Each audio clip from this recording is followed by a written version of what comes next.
Draw near. Solomon Jones and his slave-running henchmen are going to be in the vicinity tonight, and we're going to need your help. Now, we have 4 fugitives in the back of the house, and we're going to have your help if we're going to be able to get them down to the docks of the Cuyahoga River and then off to the Queen's Dominion in Canada. Now, if we've not yet met, my name is Cyrus Ford. I farm above Dome Brook, and I've been active in the Cleveland Vigilance Committee for a number of years now. And on behalf of the Vigilance Committee, I want to thank each and every one of you for coming out tonight to be of assistance for us on this important mission. Thank you. During the decade of the 1830s, and for years afterward, there resided on a stream of the Rappahannock River in Culpepper County, Virginia, one Solomon Jones. Mr. Jones was the inheritor of an estate, with all that term implied years ago in the Old Dominion. Numerous slaves, the false idea of domination of race, and those false conceptions of right begotten of chattel ownership. He was harsh and unrelenting towards those he considered property. On the stream, he had a mill for his own use and profit off the work of his neighbors and sale in the adjacent towns. For Solomon Jones had business tact and push far beyond his surroundings and time. Distribution was entrusted to a mulatto slave, Sam, who traveled far and near, and being an intelligent fellow, he picked up valuable information. The estate also possessed a blacksmith, Peter. Dinah and Mary, their wives, were each sister of the other. One Saturday night in July 1843, the men saddled 2 of the best horses on the plantation, with their wives mounted behind them with several days' worth of food and provisions, and set out, and by daylight were far away among the mountains to the northwest. Upon returning home, Mr. Jones learned that he was minus 3 valuable pieces of property, and when the disappearance of his horses was ascertained, his wrath knew no bounds.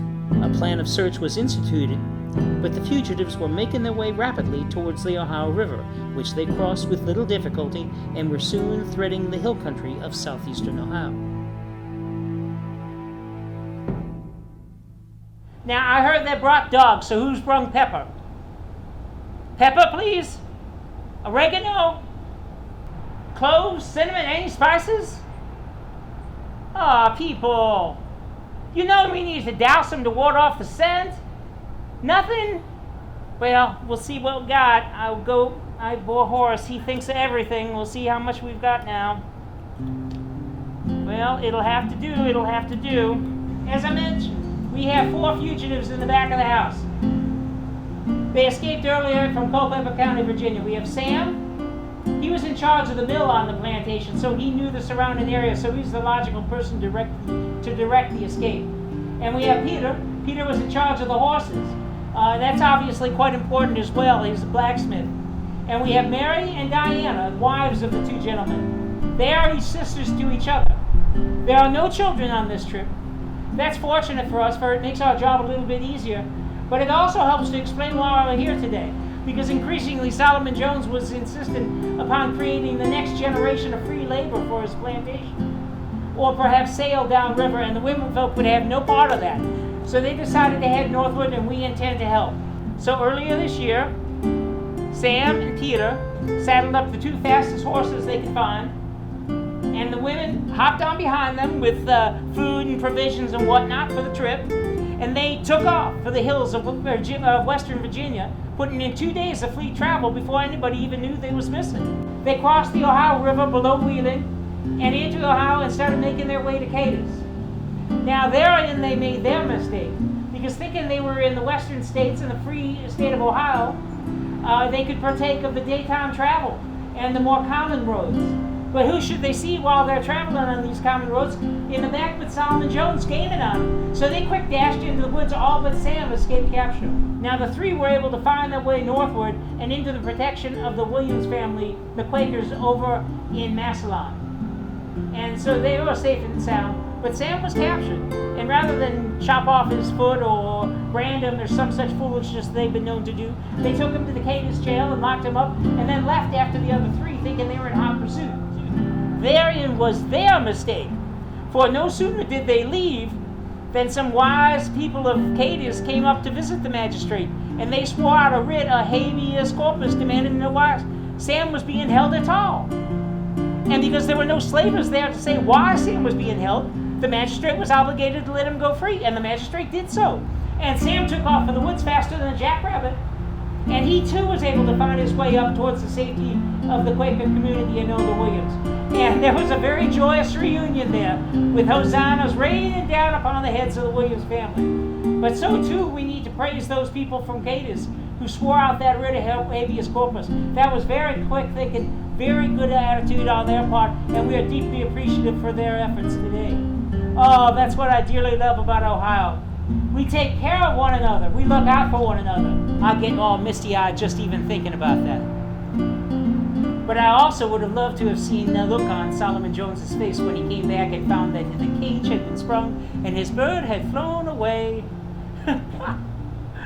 I get distracted now. We've got a job to do now.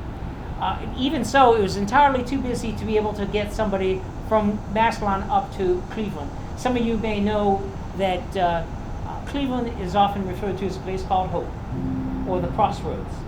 And that's because we have more jumping off points in Cleveland off the lake than any other state of the Union. And it stands to reason, we've got Virginia to the east and Kentucky to the south, two of the larger slave states, that it would stand to reason that we'd have more travel back and forth through the state of Ohio with jumping off places for clear from Conneaut towards Lorraine. You may find that you may be working in your fields or something, and you may come across somebody and they may ask, "Excuse me, I seem to have lost hope. Can you help me find hope?" And you would know to take them to one of the churches or to my farm or to Elder Williams or any of the other people who were active in the Underground Railroad and be able to help them find their way towards freedom. Now, under that same nomenclature of that Cleveland is known as Hope, Port Stanley, Canada is known as Praise the Lord. Now, while the distance between Hope and Praise the Lord may be quite short, it is also quite treacherous. Now, with slavers running every which way. Now, I dispatched my boy Horace down to talk to John Brown. John Brown is the barber down on the hotel at Seneca Street, over across from the jail, and he is the best, bar none, the best, at being able to get people off the docks and out to major steamers and then off to the Queen's Dominion of Canada. But even he said it was far too busy that day to be able to work that evening. But he said if we came back 3 days hence, he would have everything all lined up and ready, and we'd be able to take our 4 fugitives off towards Canada. Now, you know he was telling the truth, because that was the days of the Tennessee slave catchers, and they were going house to house to house. So you knew it was too dangerous. But today is the day, and so we're going to need your help, because we're going to try and move our 4 friends, and we're going to have them dressed up as dock workers and their wives. Now, in order to do this, normally we create some sort of a diversion of kind to try and buy some extra time. Occasionally we might have the menfolk have a fight or something like that, just to get the slave catchers to delay and tarry a bit. But increasingly that's become a bit ordinary. But if we were to have 2 women fight, like say the 2 of you engage in, maybe you could pull her hair and call her a mangy cur. And you could respond by shoving her and calling her a benighted gorgon or some such. I know, terrible words, but important to the cause. Do you think you could do that for us? Thank you. And maybe roll around in the mud a bit? Thank you. That'd be a tremendous help. Well, let's see what we can do. Now, sir, that's a very handsome jacket you have going there. Do you think if I need it, if I might come back to you and ask if I could borrow it? Thank you. We'd of course replace it. We're actually having, the ladies of the Vigilance Committee are actually been having a bake-off to raise money for that very activity. So we would buy you another. But I'll get back to you if I need it, okay? Well, I'll get back to you. Thank you very, very much. Well, we have a job to do, ladies and gentlemen, and I appreciate your being here. Under the fugitive slave law, people have been known to lose property. They have been known to face ruinous fines. They may go to jail. And that's why it's very dangerous, and I'm pleased and proud to have you here tonight, because what you're doing is important. No one signed up to become a protector or a collector for the Southern slave aristocracy. I know I personally did not, and I will oppose any efforts to try and make me do that, which is why I'm here tonight, to try and get our 4 friends off towards safety. And I want to thank you all for your help. But I want to start by thanking the good Lord and ask that He bless us on our mission here tonight. And to thank each and every one of you for your role in it. and God bless freedom. Thank you very much. We've got a job to do. There are slavers out tonight.